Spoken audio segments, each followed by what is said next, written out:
And we are back with another episode of Creating Madness Live. What's going on, everyone? I'm your host, Ethan Carboni. John cannot make it this week, and we have a fairly fun episode for y'all tonight, and that will include the Big Ten ACC Challenge, my opinion on get Penny Hardaway out of Memphis. This is ridiculous. And then some other stuff added along the line. Starting off, though, you have the Big Ten ACC tournament. I will be right back.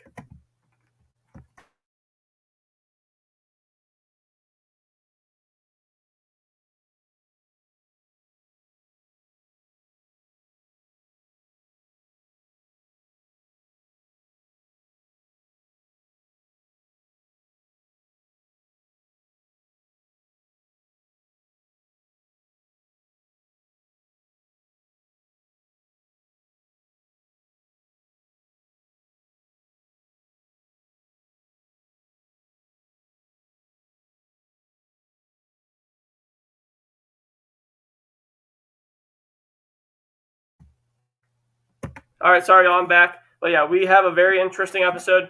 John is coming right on, actually. He just let me know, hey, actually, I just got to practice. So sorry for that delay. Let's start it going. The Big Ten ACC Challenge. You have Illinois, Notre Dame. Illinois won this matchup 82-72. And this was just an overall dominant game by Illinois in the paint by Kofi Coburn. And then you also have Alfonso Plummer and DeMonte Williams hitting some threes, along with Jacob Grandison. It was a whole team effort based off of Plummer and Kofi's shooting and paint skills, whereas the Fighting Irish, they had to rely for their starters, Dane Goodwin and Nate Lesarensky, on their shooting. But the one thing was Blake Wesley off the bench, and 24 points in 25 minutes, absolutely stunned the Illini. He shot 9 of 12 from the field. Had the rest of Notre Dame just actually showed up, Notre Dame could have won this game. It's just when Wesley was your leading scorer, it's not going to turn out too well for the Fighting Irish. Moving into the next game, an absolute thriller. The Iowa Hawkeyes took on the Virginia Cavaliers. And you had a 75-74 game where the Hawkeyes just narrowly won, because at the end of the game, you had Joe Toussaint just putting back a shot and winning the game for the Hawkeyes. And throughout this game, it was really just the Keegan Murray and Jordan Bohannon show. Jordan Bohannon is an absolute stud from three, 6 and 9 from the 3-point line in this game, and Keegan Murray with 18 and 9. Keegan Murray, we said before the season, he was a player to watch. He didn't necessarily crack our list of the top 10 big men. I think right now it's fair to put him in that top 5.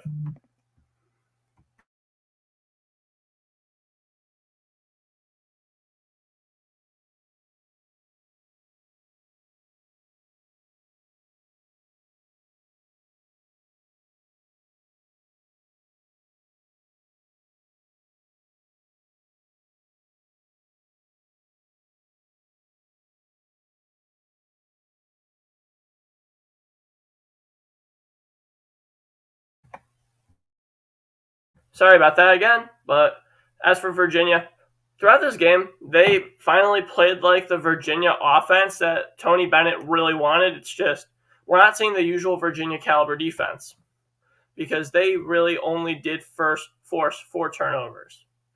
Yes, Iowa's a good team with protecting the ball. Iowa's proven a lot better than most people thought going into this year. But if you are Virginia, you just need some more. If Iowa drops 75 on you on that Virginia team, yes, this is probably Tony Bennett's worst Virginia team in a while, but you cannot be serious about Virginia at any point throughout this year. I don't think that's fair to say that. I think it's fair to say that Virginia will not make the tournament. Jared Gardner was their leading scorer, 18 points per game in this game. Overall, though, we're not seeing too much from Virginia besides a couple losses that they really shouldn't have had prior, if we were saying in the year. The next game, the game that really shocked me, and I think it shocked a lot of people as well, Vegas put Duke as a -3 favorite to win the game. And then you have Duke going up against Ohio State, who's unranked, Duke number 1. Ohio State wins this 71-66. Just wow. This is just an incredible sight to see, because this is now back-to-back weeks where the number 1 team has been knocked off. And as for Duke, you can't shoot that way. You cannot be shooting 38% from field goal and then 29% from 3. That's absolutely unacceptable.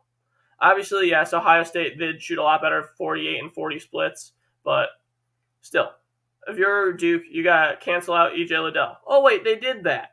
But yet somehow, some way, they decided to let Cedric Russell, a guy who's only averaged 3 points a game this season, get 12 on them. You cannot allow those types of players, not taking anything away from Russell, but if you're Duke, you got to be able to lock him up. Trevor Keels shot poorly. He has not done as good as he has since that first Kentucky game. Paolo Banchero shot poorly, 4 of 14.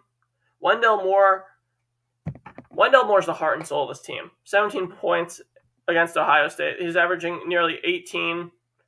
He's their best player.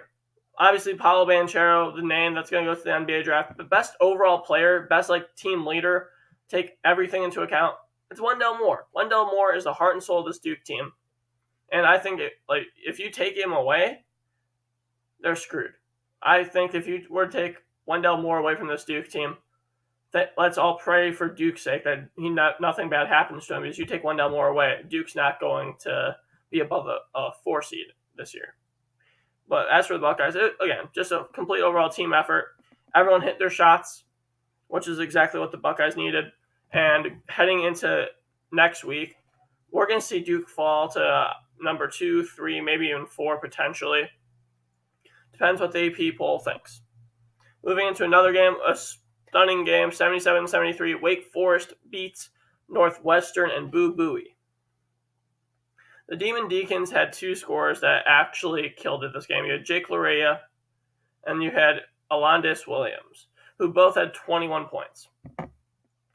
Now, in this game, the real factor was just who could actually force a turnover. And both of these teams did. It's just in the second half, Wake Forest, and overtime, Wake Forest did a lot better. They hit their shots down the stretch. Northwestern just didn't come away with it. It was a good game, but Boo Buie cannot shoot 4 of 11 if they want to come out with a win. And overall for the Wildcats, this was a game that was supposed to show, obviously, Wake Forest isn't a great team, but if you're Northwestern, this was a game that was supposed to show you, can you compete? Can you potentially make a stand in the NCAA, Big Ten, whatever, potentially make the tournament? They're going to have to really show a lot during Big Ten play, because this game was one of the non-conference games I thought could show us a lot about Northwestern, and they didn't win it. Moving into a game that finally a bounce back for this team. Rutgers, 74-64. Ron Harper Jr. finally with a good shooting night, 23 points on 8 of 13. If you're at Rutgers here, you just need a lot better from that. You need that exactly every single game.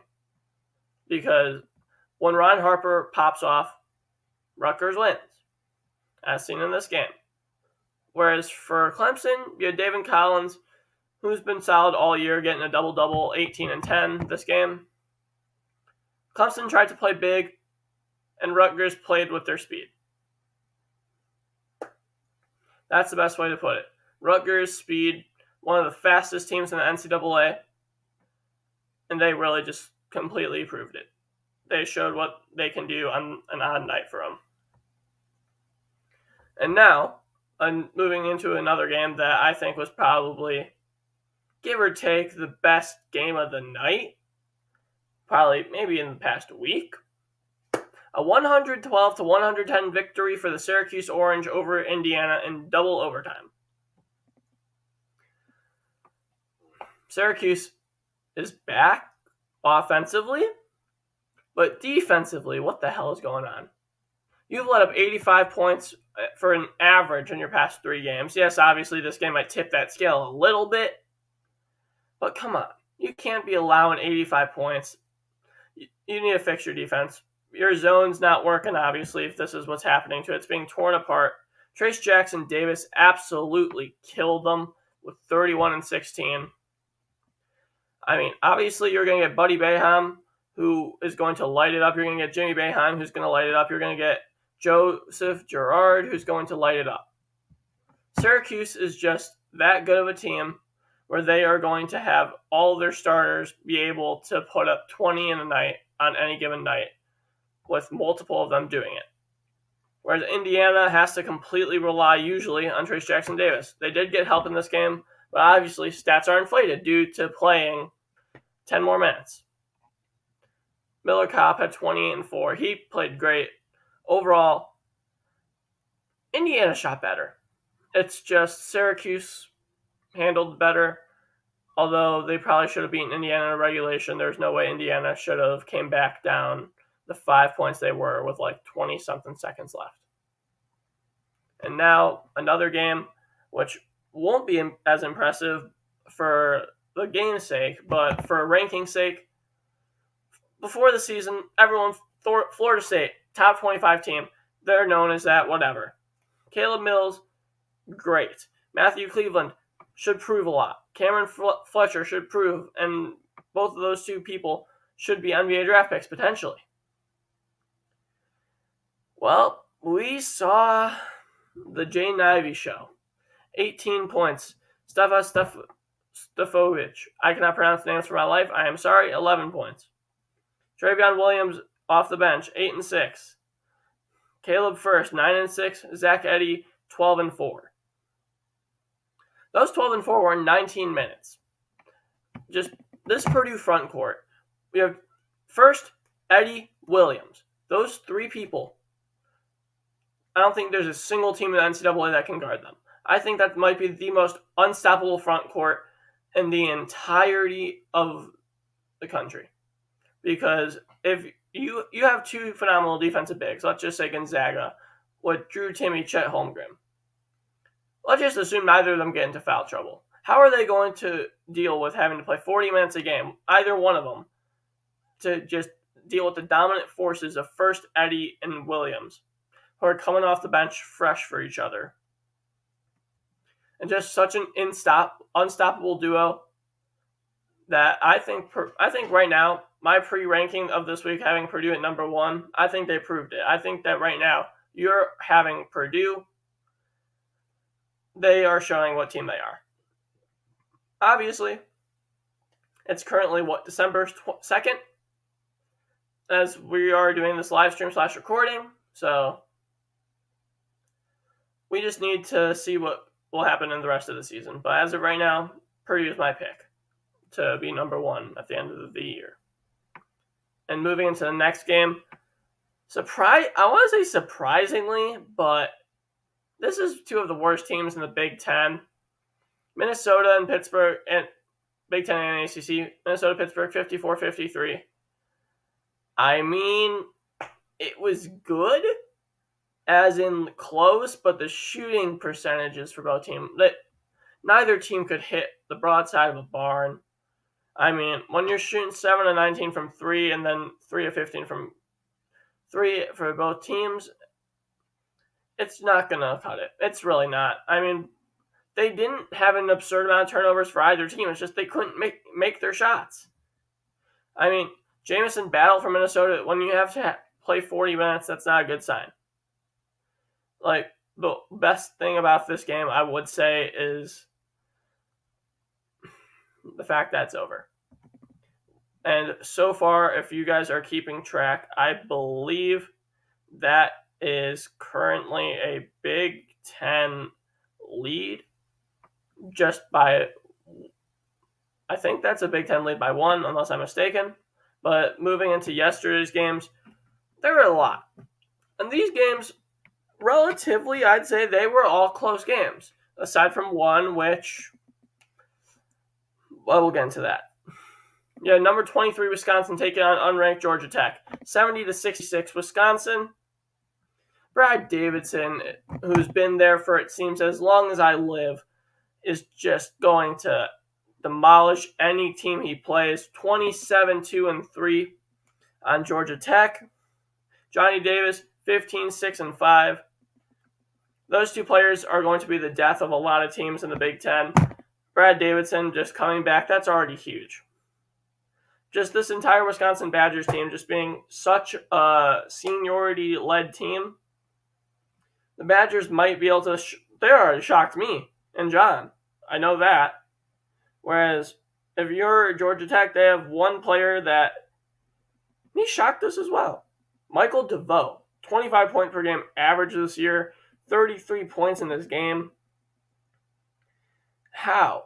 I don't think anyone understands that I think everyone understands that Georgia Tech just is not the best team in the ACC. I think they have a phenomenal coach, but he's going to have to recruit some more of those high caliber players like he had last year. They're going to have to develop into it. I don't think the talent he has that's old enough is developed enough. I think you got to say 2 more years from down the line, Georgia Tech could be a threat, but for right now, they're going to be a bottom feeder, whereas Wisconsin is actually rising to the top. Next game, Miami, Penn State. Miami was not looking good throughout the year. They had a solid win, 63-58. Overall team game with Wong, Warrenberg, Moore, and McGusty all having over 10 points. The entire team shot 43%. Not the best, not the worst. Both teams actually shot 43%. Although for the Nittany Lions, they really just had 2 players, Seth Lundy and John Harrar, who were killing it for them with 14 and 16 points apiece. They just couldn't get done from 3, shooting only 25%, 6 of 24.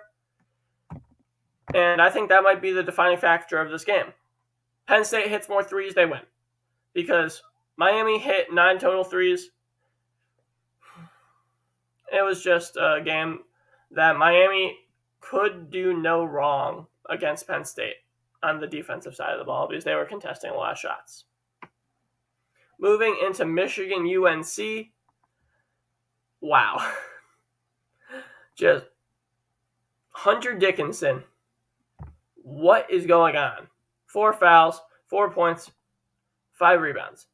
You're 7'2", 7'1". You gotta do better. No, this is not me just hanging on Michigan because I'm an Illinois fan. Eli Brooks, Musa Dibiate both played very well, or fairly well, not very well to be honest, but they just fell short. And that would probably just be because of Caleb Love and Dawson Garcia. Dawson Garcia is playing like the high caliber recruit he was out of high school. And Caleb Love deserves to go to the NBA after the season he's having because Caleb Love is just playing phenomenal basketball this year. UNC I want to say it's an impressive win. It is, but at the same time it's not. This is a very bad Michigan team. People were saying this should be the number 1 ranked team. Not just in the Big Ten, but in the entire country. Illinois and Michigan have been very disappointing this year. Moving into the next game, a team that's very disappointing to me, Nebraska. NC State went up against them and won 104-100, and I'll get back to you in just a minute.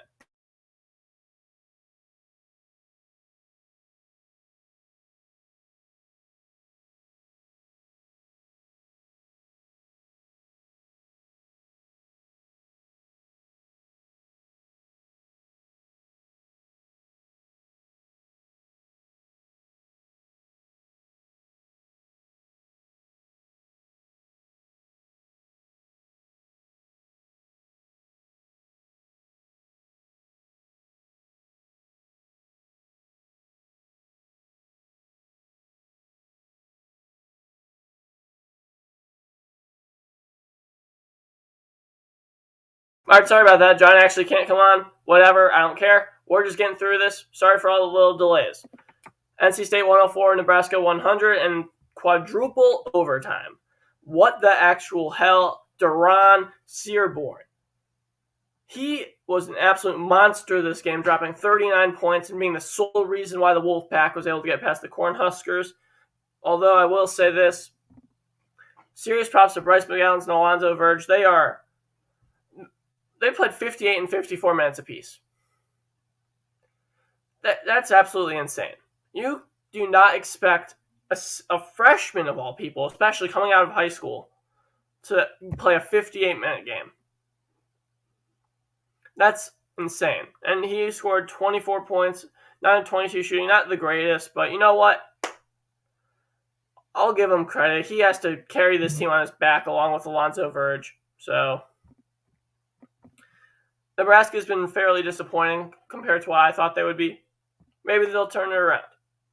Moving into the second to last game of the Big Ten ACC Challenge, Virginia Tech, Maryland. I thought Maryland was going to lose, and they did, because Virginia Tech is just such a stunning defensive team behind Kiwi Aluma and Jordan Butts. Whereas Maryland was predicted to be a top-tier team in the NCAA. And what do you get from Maryland this year? You get Fats Russell shooting 2 of 10. You get Qudus Wahab, who actually was their only key player, a good player. Is Eric Ayala absolutely shut down. I understand this. I've been hyping up the Virginia Tech Kivaluma. Their defense is incredible. If you're Virginia Tech, you got to keep this up because you want to get ranked very soon. If you're Maryland, you cannot allow a team to get those 15 assists. You cannot allow that ball movement. You got to get your hands in there, mess up some passes. Just not a great game from the Terrapins. Moving to the final Big Ten game, Michigan State, Louisville. Michigan State dominated this game, 73-64, and dominated. They just did good throughout the entire game. You have Akins, Hall, Gabe Brown, Christie, who all had solid games. You did not have one player who just completely took over and completely did everything right and was the reason that their team won. It was the entire Spartans team that played together as a team. It's good to see Gabe Brown healthy. Good to see all these players actually as a core working very well together. Whereas for Louisville, obviously we know James was supposed to play towards ACL this year, but they have some solid depth off their bench. Ellis has been killing it, and then that's about it. I'm going to be honest. Louisville, ever since the scandal, this Louisville team has gone down the drain, this Louisville program. They need to turn it around very, very soon. And yeah. Moving into probably my favorite segment, and I'm not sure if that's going to be sarcastic or not. What the hell is wrong with Memphis? Amoni Bates, 5 of 11. Jalen Duran, 5 of 7. That's fine. Alex Lomax, 5 of 6. Also fine. Landris Nolly, 5 of 16, 17 points. That's not good, but fine. Respectable. How are you going to let Georgia, and this is a serious question, Georgia might be probably the worst Power 5 basketball team. Cario Oquendo dropped 24 points on this Memphis team.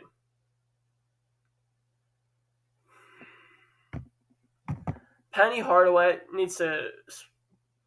he recruits so much and focuses on recruiting. And he's probably, you could argue, he's the best recruiting coach in the college basketball landscape. It's just a matter of the actual coaching in game. These players are projected top 5 picks coming out of high school.